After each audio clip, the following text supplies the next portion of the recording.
হযরত নূহ আলাইহিস সালামের জামানায় 40 দিনের বন্যা।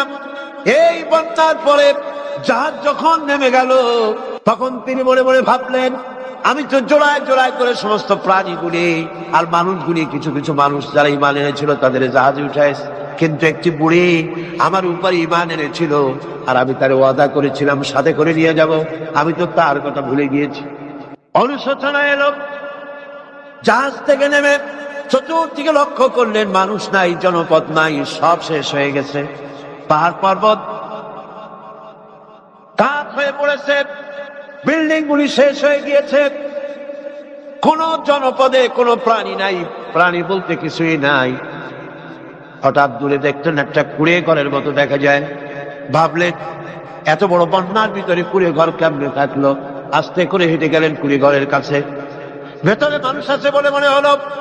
বাইরের থেকে প্রশ্ন করলেন, ভিতরে কে? জবাব এলো, আমি এই ঘরের মালিক, আমি এক বুড়ি বিধবা এক মহিলা, আপনি কে? তিনি বললেন, আমি হচ্ছি এই জামানার পয়গম্বর হযরত নূহ আলাইহিস সালাম। বুড়ি বলছেন, আমারও ধারণা তাই, আপনি আমাকে ওয়াদা করেছিলেন বন্যা হলে পরে, বন্যার আভাস যখন আপনি পাবেন আমাকে আপনি সাথে করে জাহাজে উঠায় নিয়ে দিবেন। আমার মনে হয় বন্যা কবে হবে সেই খবর দেওয়ার জন্য আপনি এসেছেন। হযরত নূহ আলাইহিস সালাম সিজদায় পড়ে কাঁদতে লাগলেন, বললেন, রব্বুল আলামিন, তোমার কুদরত বোঝার ক্ষমতা আমার নাই। 40 দিন পর্যন্ত পানির ভিতরে মানুষ কেমনে জীবিত রইল? আল্লাহ পাক শোনালেন, রোরে বিপদ যখন এলো, তুমি তোমার উম্মতকে ভুলে যেতে পেরেছো, ভুলে গিয়েছো, কিন্তু আমি রব্বুল আলামিন রহমানুর রহিম, আমি আমার বান্দিরে ভুলি নাই। পানির স্রষ্টা আল্লাহ, পানির ভিতরে তিনি বাঁচাতে পারেন, আবার তিনি আগুনের ভিতরে বাঁচাতে পারেন, সব কিছু করতে পারেন, সমস্ত ক্ষমতা আল্লাহ পাকের। গভীর রাত্রে হযরত ফাতিমা রাদিয়াল্লাহু তাআলা আনহা ইন্তেকাল করলেন। কিছু সংখ্যক সাহাবীদের কাছে খবর দিয়া অল্প সময়ের ভিতরে জানাজার ব্যবস্থা করা হলো। হযরত আবু যর গিফারী রাদিয়াল্লাহু তাআলা আনহু কবরের ভিতরে নেমে গেলেন।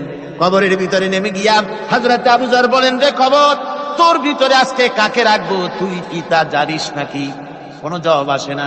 হযরত আবু যর বলেন, কবর রে, তোর ভিতরে আজকে যাকে রাখবো তিনি হতেছেন হযরত ইমাম হাসান হোসেনের মা, বেহেশতের সমস্ত জওয়ানদের সরদার হবেন যারা, সেই দুইজনের মা তোর ভিতরে রাখবো, খবরদার বেয়াদবি করবি না।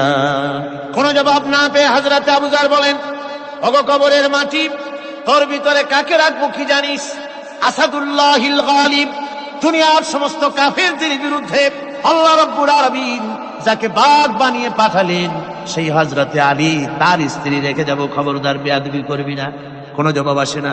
হযরতে আবু যর বলেন, কবরের মাটি, তোর ভিতরে যাকে রাখবো তিনি হলেন খাতুনে জান্নাত, বেহেশতের সমস্ত মহিলাদের সরদারিনী হবেন যে ফাতেমা, তারে রেখে যাব, তোর ভিতরে খবরদার কোনো বেয়াদবি করবি না।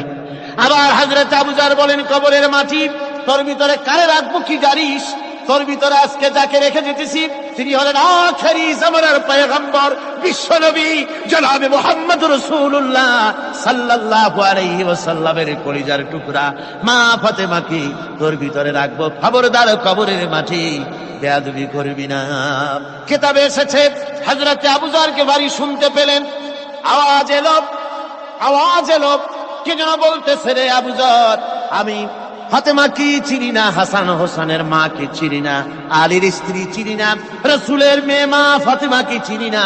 আমল যদি ভালো হয় আমার ভিতরে, আমল ভালো নিয়ে যে আসবে শান্তিতে থাকবে, আর আমল যদি খারাপ হয় আমার ভিতরে, তার অবস্থা চূড়ান্ত হয়ে যাবে।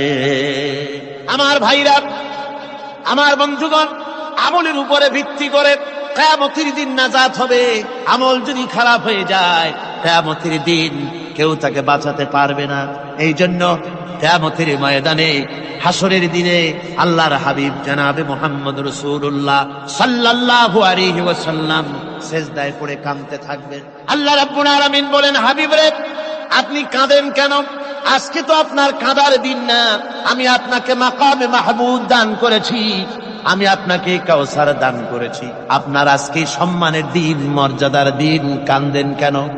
আল্লাহর হাবিব বলবেন রব্বুল আলামিন মাকামে মাহমুদ পেয়েছি, কাউসার পেয়েছি, কান্দি এই জন্য আমি দেখতে পাচ্ছি আবার সামনে দিয়া ফেরেশতারা আমার উম্মতগুলি জাহান্নামের দিকে নিয়ে যায়। আল্লাহ রাব্বুল আলামিন বলবেন, ওগো আমার হাবিব, আমি আপনাকে ক্ষমতা দিলাম, আপনার জান্নাতি উম্মতগুলি আপনি বেছে নেন। আল্লাহর হাবিব তার জান্নাতের উম্মতগুলি বাঁচতে থাকবেন। হযরত আয়েশা বলেন, ইয়া রাসূলুল্লাহ, কিয়ামতের ময়দানে লক্ষ কোটি কোটি মানুষের ভিতরে আপনার জান্নাতি উম্মত আপনি চিনবেন কি করে? হুজুর বলেন, আয়েশা, কোন একটি ঘোড়ার কপাল যদি থাকে সাদা, এই সাদা কপালওয়ালা ঘোড়াটা যদি অসংখ্য ঘোড়ার ভিতরে যদি হারিয়ে যায়, তাহলে সাদা কপালওয়ালা ঘোড়ার মালিক তার ঘোড়াকে পাবে কিনা বলো? হযরত আয়েশা বলেন, হুজুর অনায়াসে পাবে। আল্লাহ রাব্বুল আলামিনের হাবিব বলেন, আয়েশা রে, কিয়ামতের ময়দানে আমার যেই উম্মতেরা নামাজি ছিল, দিনদার ছিল, পরেজগার ছিল, দুনিয়ার বুকে ঈমান নিয়ে যারা চলাফেরা করেছে, আমার দিন কায়েমের আল্লাহর দ্বীনের জন্য যারা কাজ করেছে, ওদের চেহারা নূর চমকাতে থাকবে, ঈমানের নূর কিয়ামতের দিন চমকাতে থাকবে। সেই ঈমানের নূর দেখে দেখে আমি আমার জান্নাতি উম্মতগুলি আমি বেছে নেব। হযরত ফাতিমা রাদিয়াল্লাহু তাআলা আনহাকে রাসূলুল্লাহ সাল্লাল্লাহু আলাইহি ওয়াসাল্লাম অত্যন্ত ভালোবাসতেন, মহব্বত করতেন তার স্ত্রীদেরকেও। তার স্ত্রীরাও রাসূল করিম সাল্লাল্লাহু আলাইহি ওয়াসাল্লামকে ভালোবাসতেন প্রাণ উজাড় করে দিয়ে। নবীজি বলেছেন, কন্যার পিতাদেরকে গালি দিও না। অনেকে টিটকারি করে, বারবার মেয়ে হয় ছেলে একটাও হয় না, সেই জন্য টিটকারি বটকারি করে। আল্লাহর নবী বলেছেন, মেয়ের পিতাকে গালি দিও না, ঠাট্টা করো না, যেহেতু আমি মুহাম্মদ রাসূলুল্লাহ সাল্লাল্লাহু আলাইহি ওয়াসাল্লাম, আমি মেয়েদের পিতা, আমি নিজে মেয়েদের পিতা। খাও না, মেয়েদের পিতাকে গালি দিও না। রাসূলুল্লাহ বলেছেন, আকাশের নিচে জমিনের উপরে খাদিজার মতো মহিলা আর নাই। সেই হযরতে খাদিজা রাসূলের 4টি মেয়ে পেটে ধারণ করেছিলেন। সুবহানাল্লাহ। মেয়ের প্রতি রাসূলুল্লাহ যথেষ্ট মহব্বত করতেন, মেয়েকে খুব ভালোবাসতেন হুজুর সাল্লাল্লাহু আলাইহি ওয়াসাল্লাম। হুজুরের কলিজার টুকরা ছিলেন মা ফাতিমা রাদিয়াল্লাহু তাআলা আনহা। হুজুর যখন কোথাও যেতেন, সকলের শেষে দেখা করতেন ফাতেমার সঙ্গে, আর বিদেশ থেকে সফর করে এসে সকলের আগে দেখা করতেন ফাতেমার সঙ্গে। সুবহানাল্লাহ। রাসূলুল্লাহ আরো বলেছেন, তোমরা যখন বাজারে যাবে বা ব্যবসা করতে যাবে বা বিদেশে যাবে, আসার সময় যে সব হাদিয়া নিয়ে আসো। আমরা যখন বাইরে যাই, বাজারে যাই, কিছু হাদিয়া আনি না? জামা, কাপড়, চকলেট ইত্যাদি আমরা আনে থাকি। রাসূলুল্লাহ বলেছেন, হাদিয়াগুলি তোমরা যারা বিদেশে যাও, বাজারে যাও, হাদিয়া আনবে, আর এনে ঘরের মধ্যে ঢুকে তা শুরু করবে মেয়েকে দিয়ে। প্রথমে দেবে মেয়েকে। সুবহানাল্লাহ। মেয়ের মর্যাদা ইসলামে সব চাইতে বেশি। কোন যুগে? যে যুগে মেয়ে হলে পরেই মাটির নিচে ঘিরে রাখতো, আছাড় মেরে মেরে ফেলে দিত। বেআইয়ি যামবিন কুতিলা, কোন অপরাধে তাদেরকে হত্যা করা হলো, আল্লাহ পাক কোরআনে কারীমের মধ্যে বলেছেন। তাদের অপরাধ আর কিছু না, তারা নারী, এই জন্য তাদেরকে মেরে ফেলা হতো। রাসূলুল্লাহ তাদের ইজ্জত দিলেন। সুবহানাল্লাহ বিহামদিহি। রাসূলুল্লাহ সম্মান দিলেন, ইজ্জত দিলেন তাদের। কন্যা হিসাবে নারীর এই মর্যাদা। ফাতেমাকে রাসূল এত ভালোবাসতেন, ইন্তেকালের সময় হযরত ফাতেমা কাঁদতে কাঁদতে বেহুশ হয়ে যাওয়ার উপক্রম হয়ে গেল। রাসূলুল্লাহ হযরত ফাতেমাকে ইশারা দিলেন। হযরত ফাতেমা তার কান নিয়ে রাসূলুল্লাহর মুখের কাছে লাগাই দিলেন। আল্লাহ নবী কি যেন বললেন কানে কানে, হযরত ফাতেমার কান্না বন্ধ হয়ে গেল। হযরত আয়েশা বলেন, মা, রাসূলুল্লাহ তোমার কানে কানে কি বলল আর তোমার কান্না বন্ধ হয়ে গেল? হযরত ফাতেমা বলেন, ইয়া আম্মা জান, আমার আব্বা আমার কানে কানে বলল, মা ফাতেমা তুই কাঁদিস না, তোর কান্না আমার বরদাস্ত হয় না, তোমাকে কাঁদতে হবে না। আমি তোমাকে সুসংবাদ দিয়ে দিতেছি, আমি মরে যাওয়ার পর সর্বপ্রথম তোমার সাথে আমার দেখা হবে। রাসূলুল্লাহর এই ভবিষ্যৎবাণী হযরত ফাতেমা বুঝতে পেরেছেন যে হুজুরের ইন্তেকালের পরে আমার বেশি দেরি হবে না, আমিও তাড়াতাড়ি হুজুরের সাথে শামিল হতে পারবো। হুজুরের ইন্তেকালের 6 মাস পরই হযরত ফাতেমা রাদিয়াল্লাহু তাআলা আনহা ইন্তেকাল করেছেন। কন্যা হিসাবে নারীর মর্যাদা ইসলাম অনেক অনেক গুণে বাড়িয়ে দিয়েছে। এই কন্যা শিশু, কৈশোর, যৌবন পেরিয়ে যখন যৌবনে তার বিয়ে হয়ে যায়, আল্লাহ রাব্বুল আলামিন তখন বলেন, ওয়া মিন আয়াতিহি আন খালাকা লাকুম মিন আনফুসিকুম আজওয়াজান লিতাসকুনু ইলাইহা ওয়া জাআলা বাইনাকুম মাওয়াদ্দাতান ওয়া রাহমা। আল্লাহ পাক বলেন, আমার নিদর্শনের ভিতরে একটি নিদর্শন, তা আমি তোমাদের থেকে তোমাদের জোড়া তৈরি করেছি, তোমাদের স্ত্রীদেরকে তৈরি করেছি, তোমাদের সাথে তোমাদের স্ত্রীর ভালোবাসা সৃষ্টি করেছি, মহব্বত সৃষ্টি করেছি। এই মহব্বত আমি আল্লাহ তৈরি করেছি। আর যখন বুড়ো হয়ে যায় মানুষ, স্বামী স্ত্রী যখন বুড়া আর বুড়ি হয়, তখন আর ভালোবাসা থাকে না, তখন ওই ভালোবাসা সহৃদয়তার করুণায় আমি আল্লাহ পরিণত করে দেই। বুড়ার জন্য তখন বুড়ি ছাড়া আর উপায় নাই, বুড়িরও আর বুড়া ছাড়া উপায় নাই। তখন ভালোবাসা কোনো বিশেষ কোনো অক্ষ নিয়ে ভালোবাসা নয়, তখন একের উপরে অন্য একদম নির্ভরশীল হয়ে পড়ে। আল্লাহ পাক বলেন এই অবস্থা আমি আল্লাহ সৃষ্টি করে দেই। সুবহানাল্লাহ। স্ত্রীকে রাসূলুল্লাহ কত ভালোবাসতেন। আল্লাহর নবী বলেছেন আমার কাছে তিনটা জিনিস প্রিয়, একটা হচ্ছে সুগন্ধি, একটা হচ্ছে নামাজ, আর একটা হচ্ছে স্ত্রী। সুবহানাল্লাহ। স্ত্রী আমার কাছে প্রিয়। হুজুর বলেছেন তোমাদের মধ্যে সেই ব্যক্তি উত্তম যে ব্যক্তি তার স্ত্রীর কাছে উত্তম। আমি আমার স্ত্রীদের কাছে উত্তম ব্যক্তি। সুবহানাল্লাহ। রাসূলুল্লাহ স্ত্রীকে কত ভালোবাসতেন। বিশ্বনবী রাজনৈতিক কর্মকাণ্ড চালাচ্ছেন, যুদ্ধের দামামা বাজতেছে, চতুর্দিকে কত অশান্তি, সবকিছু চলছে, স্ত্রীর হক আদায় করতে ভুলে যাননি। রাতের বেলায় হযরত আয়েশার বয়স কম, তাকে নিয়ে রাসূলুল্লাহ একটু সুযোগ পেয়েছেন, বলছেন আয়েশা সব তো ঘুমিয়ে, চলো আমরা একটু দৌড়াই। ওই যে দূরে একটা জিনিস দেখা যায়, দৌড় দাও দেখি কি আগে যায়। দুজনে দৌড় প্রতিযোগিতা করলেন। দৌড় প্রতিযোগিতায় হযরত আয়েশা ফার্স্ট হলেন, হুজুর পিছনে পড়ে গেলেন। হযরত আয়েশা খুব আনন্দ করলেন যে আপনি কিন্তু আমার সাথে দৌড়ে পারলেন। পরবর্তী কিছু কাল যাওয়ার পর হযরত আয়েশা বলেন হুজুর আজকে আবার বললেন যে চলো আয়েশা একটু দৌড়াই। হযরত আয়েশা বলছেন যে সেদিনের তুলনায় আমার শরীর একটু, আমি মুটিয়ে গেছি, শরীরটি স্থূল হয়েছে, আমি আজকে দৌড়ালাম কিন্তু পারলাম না। রাসূল আগে চলে গেলেন, আমি হাঁপাতে হাঁপাতে যখন হুজুরের কাছে চলে গেছি, হুজুর তখন মুস্কি হেসে আমাকে বললেন আয়েশা ওই সেই দিনের জবাব আজকে দিয়া দিলাম। সুবহানাল্লাহ বিহামদিহি, সুবহানাল্লাহ বিহামদিহি। বিশ্ব নবী কত বড় আদর্শ বিশ্ব মানবতার জন্য।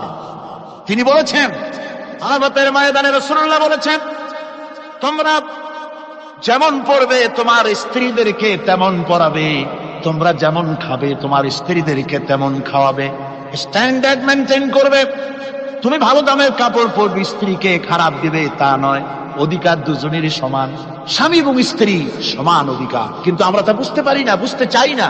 আমরা অনেকে মনে করেছি বিয়ে যখন করছি তখন আমি তো নওয়াবজাদা নসরুল্লাহ খান আর বউ তো কেনা দাসী না। সে কিন্তু দাসী না, তার মর্যাদা আছে, তার সম্মান আছে, তার সম্মান আপনাকে দিতে হবে। রাসূলুল্লাহ দিয়েছে, আপনাকেও দিতে হবে। রান্না বান্না হতে দেরি হয়, কত গালাগালি শুনতে হয় নারীকে।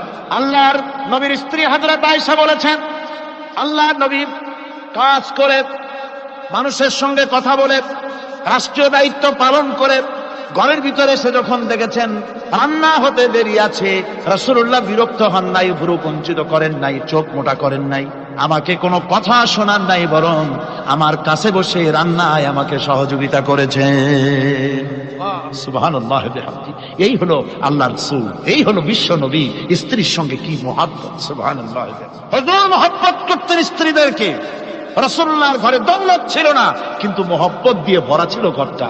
হুজুরের ঘরে ফ্রিজ নাই, এসি নাই, হুজুরের ঘরে কার্পেট নাই, হুজুরের ঘরের মধ্যে জাজিম নাই, তোশক নাই, বড় বড় কম্বল নাই, আরামের কোনো জিনিস নাই, মডার্ন ইকুইপমেন্টস কিচ্ছু নাই, দৌলত নাই, কিন্তু মহব্বত দিয়ে ঘরটা ভরা।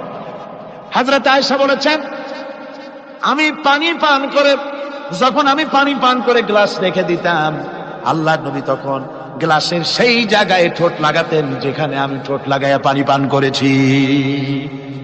আমি গোশত চিবোতাম, রাসূলুল্লাহ আমার হাত থেকে গোশত টুকরা নিয়া সেই জায়গায় চিবোতেন যেখানে আমি চিবুয়েছি। সুবহানাল্লাহ। আমার ভাইরা, রাসূল তার স্ত্রীদেরকে মহব্বত করতেন, স্ত্রীরাও রাসূলকে মহব্বত করতেন দারুণ ভাবে। একবার হযরত আয়েশা সিদ্দিকা রাদিয়াল্লাহু তাআলা আনহা হুজুরকে গোসল করাতে ছিলেন, মাথার উপরে পানি ঢালতেছেন, হুজুর একটা চকির উপরে বা একটা তক্তার উপরে বসা আছে। গোসলের পানির ভিতরে রাসূলুল্লাহ দেখতে পেলেন রক্তের মতো কি যেন প্রবাহিত হয়ে যাচ্ছে। হুজুর জিজ্ঞেস করেন আয়েশা রে, পানির ভিতরে রক্তের মতো কি দেখা যায়? হযরত আয়েশা বলেন হুজুর আপনি যখন বসেছিলেন অসতর্ক মুহূর্তে তক্তার নিচে আমার একটা আঙ্গুল পড়েছিল পায়ে, আঙ্গুলটা ফেটে বোধহয় রক্ত বেরোতেছে। রাসূলুল্লাহ তাড়াতাড়ি করে উঠলেন, আর ওই আঙ্গুলকে ব্যান্ডেজ করে দিলেন। রাসূলুল্লাহ বললেন, আয়েশা রে, আঙ্গুল ফেটে গেছে, একটু আহার হু পর্যন্ত করলে না, এতক্ষণ তুমি কষ্ট করলে কেন? হযরত আয়েশা বলেন, ইয়া রাসূলুল্লাহ, ওটা তো একটা পায়ের আঙ্গুল। আয়েশার কলিজাটা ফেটে যদি রক্ত বেরোতো, রাসূলুল্লাহকে উঠতে বলতে আমি পারতাম না। কি মহব্বত রাসূলের সাথে। হযরত আয়েশা বলেন, হুজুর সাল্লাল্লাহু আলাইহি ওয়াসাল্লাম স্ত্রীদেরকে এত ভালোবাসতেন, আমাদের ঘরে গোশত টোস্ত তেমন রান্না বান্না খুব কম হতো। গোশত রান্না হবে কি, মাসের পর মাস চলে গেছে রাসূলের বাড়িতে, হুজুর স্ত্রীরা বলেছেন আমাদের ঘরে চুলে আগুন জ্বলে নাই, একটু শুকনা রুটি, একটু শুকনা খেজুর আর একটু পানি খেয়ে আমাদের জীবন চলেছে, এরকমের অবস্থা হয়েছে। তারপরে এই অবস্থা চলেছে, এর মধ্যে যদি কখনো একটু গোশত আসছে, হুজুর যখন ছাগল ইত্যাদি ছাগল দুম্বা জবাও করেছেন, এই দুম্বার গোশত নিয়ে, ছাগলের গোশত নিয়ে রাসূলুল্লাহ নিজে বেরোতেন। হযরত খাদিজার বান্ধবী কোথায় আছে খুঁজে ওই বান্ধবীর কাছে গোশত পৌঁছে দিয়ে আসতে। হযরত আয়েশা বলেন, একদিন আমার ঘুম ভেঙে গেল, দেখি হুজুর আমার কাছে নাই, গেলেন কোথায়? খুঁজতে খুঁজতে যায় দেখি মসজিদে নববীর ভিতরে হুজুর হাত তুলে বসে আছেন, মোনাজাত করতেছেন। আমি পেছনে কি হাত তুলি, আমি শুনতে পাচ্ছি নবীজি দোয়া করছেন রব্বুল আলামিন, কিয়ামতের ময়দানে যেদিন সন্তান তার পিতাকে ভুলে যাবে, মা তার সন্তানকে হারায় ফেলবে, ওই কঠিন হাসরের ময়দানে আমি যেন আমার খাদিজাকে হারাইয়া না যাই। মুনাজাতের শেষে হযরত আয়েশা বলেন, ইয়া রাসূলুল্লাহ, খাদিজার কথা আপনার এত কেন বারবার মনে পড়ে? একটা বুড়িরে বিয়ে করেছিলেন 25 বছর বয়সের সময়, 40 বছর বুড়ি, তার কথা কেন এত মহব্বত আপনার মনে পড়ে? তার থেকে যুবতী মেয়ে, সুন্দরী মেয়েকে আপনার স্ত্রী হিসেবে আপনি পান নাই? হুজুর বলেন, আয়েশা রে, খাদিজা সম্পর্কে এমন কথা তুমি আর বলো না, তোমরা সবাই আমার সুখের দিনের স্ত্রী, আর খাদিজা আমার এমন সময় স্ত্রী ছিল যখন মক্কায় আমার আশ্রয় ছিল না, তামাম মক্কা নগরীতে আমার আশ্রয় ছিল না। খাদিজার সঞ্চিত সমস্ত ধনরাশি ইসলাম কবুল করার পর দুহাতে খাদিজা বিতরণ করে দিয়েছে। হযরত আয়েশা বলেন, হুজুর আমার গোস্তাকি মাফ করে দেন, আমি আর এরকম বলবো না, তবে খাদিজা সম্পর্কে আমার এই কিছু একটু শুনান। হুজুর বলেন, আয়েশা রে শোনো, গভীর রাত, যত রাত হোক না কেন, ইসলামের দাওয়াত দিয়ে দিয়ে গভীর রাত্রে আমি যখন বাসায় ফিরেছি, ঘরে এসেছি, দরজায় একটা মাত্র ডাক দিয়েছি, খাদিজা, অমনি দরজা খুলে গেছে। আমি জিজ্ঞেস করেছি, খাদিজা রে, যত রাত্রে আসলাম, যতবার আসলাম, একটা ডাকের বেশি লাগলো না, তুমি কি ঘুমাও না? হযরতে খাদিজা বলেছেন, ইয়া রাসূলুল্লাহ, আমার মনের ভিতরে ভয় থাকে, আল্লাহ রাসূল দিনের খেদমতে বাইরে আছেন, আমি যদি আরামে বিছানায় ঘুমায় থাকি আর নবীজি দরজায় তার কাছে দাঁড়ায় আমারে ডাকাডাকি করবে, উঠতে যদি দেরি হয়ে যায় নবীজির সঙ্গে বেয়াদবি হয়ে যাবে, এই মনে করে আপনি না আসা পর্যন্ত দরজার সাথে পিঠ লাগাই আমি দাঁড়াইয়া দাঁড়াইয়া ঘুমাই। আমার ভাইরা, হযরতে খাদিজার ইজ্জত স্বয়ং আল্লাহ দিয়েছেন। কে দিয়েছে? হাদিস শরীফে এসেছে, রাসূলুল্লাহ জাবালে নূরে বসা, গারে হেরার ভিতরে বসা, হযরতে জিবরাইল রাসূলুল্লাহর সঙ্গে কথা বলতেছেন। একটু পরে হযরতে জিবরাইল বলেন, ইয়া রাসূলুল্লাহ, আমি আর এখানে বসবো না, আমি এখন চলছি, আমি দেখতে পাচ্ছি খাদিজা আসতেছে আপনার জন্য খাবার নিয়ে। খাদিজা যখন আপনার কাছে পৌঁছে যাবে, আপনি খাদিজাকে শোনায় দিবেন আল্লাহ রাব্বুল আলামিন খাদিজাকে সালাম জানাইছে। সুবহানাল্লাহ। রাসূলুল্লাহর কাছে হযরতে খাদিজা যখন আসলেন, হুজুর বললেন, খাদিজা, আজকে তোমার জন্য দারুণ সুখবর। বলে কি? বলে আল্লাহ পাক, জিবরাইল কেমন উঠে গেল আমার কাছ থেকে, জিবরাইল বলে গেল আল্লাহ তোমাকে সালাম বলেছে। হযরত খাদিজা কেঁদে ফেললেন, বললেন, ইয়া রাসূলুল্লাহ, আমার নারী জন্ম সার্থক, আল্লাহ আমাকে সালাম বলেছে, এর জবাব কেমনে দিতে হয় হুজুর আমি তো জানি না, আপনি আমার পক্ষ থেকে আল্লাহর সালাম কিভাবে দেওয়া লাগে আপনি দিয়ে দিন, আমি তো বুঝি না কেমনে আল্লাহর সালামের জবাব দেব। হুজুর বললেন, খাদিজা, শুধু আল্লাহ নয়, জিবরাইলও তোমাকে সালাম বলে গেছে। হযরতে খাদিজা বললেন, হযরত জিবরাইলকে আমার সালামের জবাবটা ওয়ালাইকুমুস সালাম বলেন। হযরত খাদিজার এই মর্যাদা ছিল। আমার ভাইরা, রাসূল পাক সাল্লাল্লাহু আলাইহি ওয়াসাল্লাম এভাবে মহব্বত করেছেন স্ত্রীদেরকে। সুতরাং স্বামী স্ত্রীর মহব্বত আল্লাহ জান্নাতি নিয়ামত। কি নিয়ামত? যে ঘরের মধ্যে স্বামী স্ত্রীর মধ্যে মিল মহব্বত আছে, এটা বেহেশতের মতো, আর যেখানে মিল মহব্বত নাই, এটা জাহান্নামের মতো। ঠিক কি? সুতরাং মহব্বত করুন, বেশি বেশি স্যাক্রিফাইস করুন, বেশি বেশি স্যাক্রিফাইস। নারীদের ব্যাপারে বলা হয়েছে, পুরুষকে বলা হয়েছে অধিকার আদায় করো, সব ব্যাপারে সমান অধিকার, কিন্তু নারীকে একটা ব্যাপারে বলা হয়েছে, নারী শোনো, পুরুষের মর্যাদা তোমার চাইতে আল্লাহ রাব্বুল আলামিন বেশি দিয়েছেন। আর রিজালু কাওয়ামুনা আলান নিসা, নারীদের উপরে পুরুষের প্রাধান্য আল্লাহ পাক দান করেছেন। একজন সাহাবী বলেছিলেন, ইয়া রাসূলুল্লাহ, জংলি উট দেখলাম আপনার পায়ের উপরে সেজদায় পড়ে গেল, আপনি যদি আমাদেরকে অনুমতি দিতেন না আপনাকে আমরা সেজদা করতাম। আল্লাহ নবী বললেন, মানুষ মানুষকে সেজদা করা এ পারমিশন যদি আমি দিতাম তাহলে দুনিয়ার সমস্ত স্ত্রীদেরকে বলতাম তারা যেন তাদের স্বামীকে সেজদা দেয়। স্বামীর মর্যাদা এখানে বেশি। সুতরাং অধিকার সমান, কোনো সন্দেহ নাই, কিন্তু স্বামীর একটা আলাদা মর্যাদা আছে, সেই সম্মানও তাকে দিতে হবে। এরপরে এই সমান অধিকারের ভিত্তিতে স্বামী স্ত্রী চলতে থাকে, মাঝখানে আল্লাহ পাক তাদেরকে সন্তান দান করেন। আল্লাহ তাদেরকে, নারীকে লেখাপড়ার অধিকার দিয়েছেন, ইসলাম তাকে লেখাপড়ার অধিকার দিয়েছে, শিক্ষার অধিকার দিয়েছে। হযরত আয়েশা সিদ্দিকা রাদিয়াল্লাহু তাআলা আনহা শিক্ষয়িত্রী ছিলেন, হাফেজা ছিলেন, হাদিসের হাফেজা ছিলেন, কোরআনের হাফেজা ছিলেন, হাজার হাজার সাহাবায়ে কেরামদের তিনি ওস্তাদ ছিলেন। সুবহানাল্লাহ। নারীদের ব্যাপারে অধিকাংশ মাসালা হযরত আয়েশা সিদ্দিকা রাদিয়াল্লাহু তাআলা আনহার অবদান। সুবহানাল্লাহ। নারী যুদ্ধ করেছে, যুদ্ধের ময়দানে নারীর অধিকার আছে। নারী চাকরি করতে পারবে, নারী ব্যবসা করতে পারবে, নারী লেখাপড়া করতে পারবে, নারী সেনাবাহিনীতে যেতে পারবে, নারী সব করতে পারবে, কিন্তু পর্দার মধ্যে। জনৈক সাহাবী ইসলাম গ্রহণ করার পরও রাসূলুল্লাহ সাল্লাল্লাহু আলাইহি ওয়াসাল্লামের কাছে অনুশোচনা করছিলেন তার কন্যা সন্তান নিজ হাতে হত্যা করার জন্য। আমাদের প্রিয় নবী এ কথা শুনে কেঁদে ফেললেন। একটা লোক গিয়ে কাঁদতেছিল মুসলমান হওয়ার পরও। হুজুর কয়, কান্দো কেন? কই যে এই যে আমার গুনাহ কি মাফ হয়েছে? হুজুর বলেন, হ্যাঁ মাফ হয়ে গেছে। কলেমা পড়ছো, মাফ হয়ে গেছে। কয় যে হুজুর আমি তো মারাত্মক গুনাহ করছি। বলে কি? বলে আমার একটা মেয়ে, সেই মেয়েটাকে নিয়ে আমি, ঘটনা লম্বা, আমি সংক্ষেপে বলতেছি, মেয়েটাকে ফাঁকি দিয়া তারে আমি মারবো, বুঝতে দেই নাই আমার বউরে। বললাম চলো বেড়াইতে যাই, মেয়েটা আমার সাথে সাজাই দিয়েছে, তার মা বেড়াতে নিয়ে যাবো এই কথা মনে করে। মেয়েটা কদ্দূর যায়, আবার আব্বা আব্বা বলে আমার দিকে ফিরে আসে, আবার পিছনে থাকে, আবার আব্বা আব্বা বলে জড়ায় ধরে। এইভাবে করতে করতে যখন নির্জন এলাকায় গেলাম, আমি পাহাড়ের পাশে গর্ত খোঁড়া আরম্ভ করলাম। গর্ত কুচি আর মাটি ছিটে এসে আমার দাড়িতে লাগে। বাচ্চা মেয়েটা আমার কাছে এসে দাড়ি দিয়ে ধুল ঝাড়ায় দেয়, কয় আব্বা তোমার দাড়িতে ধুল লাগতেছে, তুমি এই কষ্ট করতেছো কেন? মেয়ে তো বোঝে না যে আমি তার জন্য কবর খুঁজতেছি। কবরটা খোঁড়া হয়ে যাওয়ার পর মেয়েটারে বান্ধা শুরু করলাম। মেয়ে এখন কাঁদতেছে, বাবা আমার বান্ধব কেন? আমি তারে বাঁধা জোরে ওর মধ্যে নিক্ষেপ করে দিলাম।